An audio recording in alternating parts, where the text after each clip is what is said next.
All right, guys, in this video, we're going to be honing the cylinders in our 5.3 engine for the Chevelle LS Turbo project.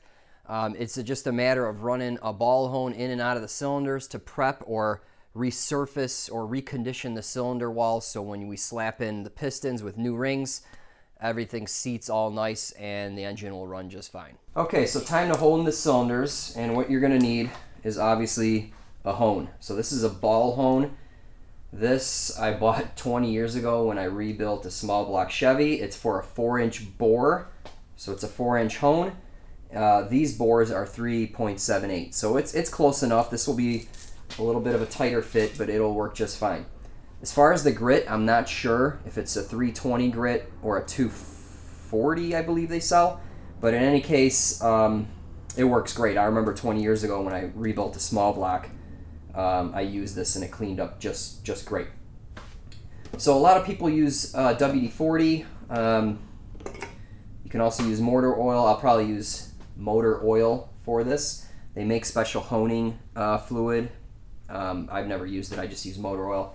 But in any case, what we want to do is get about a 45-degree crosshatch pattern off the horizontal, okay? So you have to match your stroke speed and RPM to achieve that. What I see a lot of people do is use too much RPM and not enough stroking up and down per second, okay? So you're gonna see me stroke it more than it actually spins, okay? Now one thing you can do is when you're honing, you will see the lines of oil that's moving. Okay, as you go up and down, you will see the line or the fluid moving in the pattern that you're running. Okay, so all you have to do is look, and if it's about 45 degree, you're good.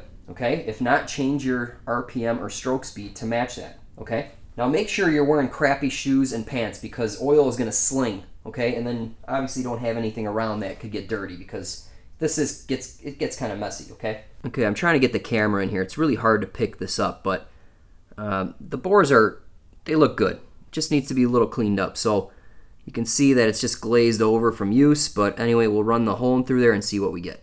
All right, so go ahead and put oil all over this guy. Whoa, whoa.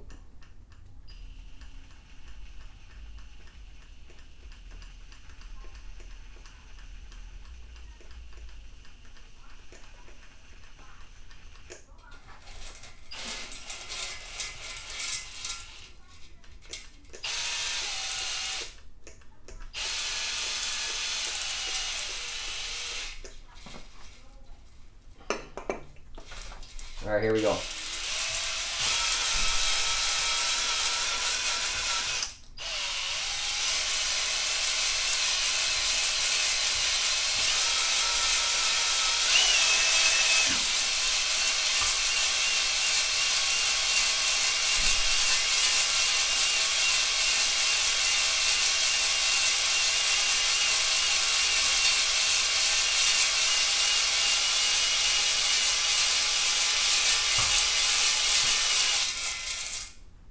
All right, let's clean that off, see what we get.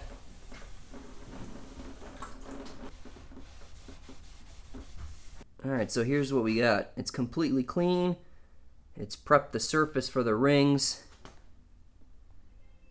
Okay, so that looks about 45 degrees. And one thing to note, there's a little bit of a carbon buildup down there. All right, so it's just a matter of doing that to the rest of the cylinders here.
Okay, that one looks good. Next.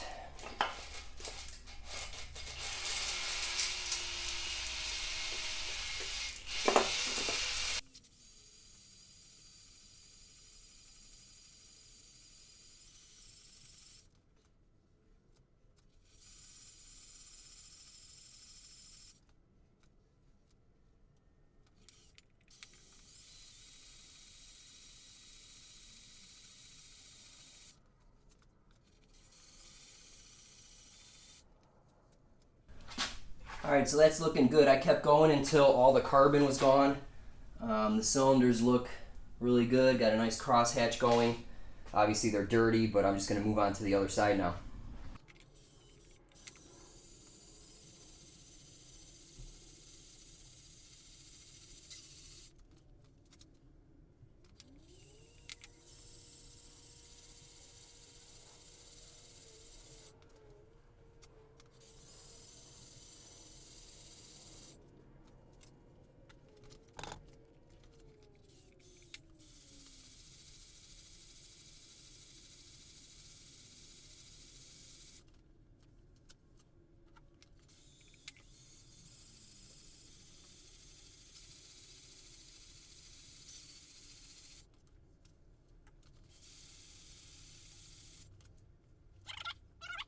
Here's a view from the underside. You can see I missed a little spot here, so I'll just touch that up with some Scotch Brite, some WD-40. That carbon will come right off, but you can see it's looking really good from this angle. All right, guys, so those are all honed. It took like 10 minutes, no carbon, nice 45-degree crosshatch,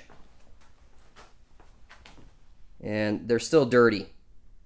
So my plan is, now that I've chased all the threaded holes, cleaned the gasket surfaces, and gave it a hone, I'm going to wheel it outside tomorrow and give it a nice degreasing, dry it as soon as possible, and then hit it with a anti-corrosion, anti-flash rust wash. I'll explain that in the prep video. And then dry it as fast as possible, hit all the surfaces with WD-40 so they don't rust, and then just it should be ready for assembly. All right, guys, well, that's it for this video. In the next video, we are going to be cleaning and prepping the block for assembly.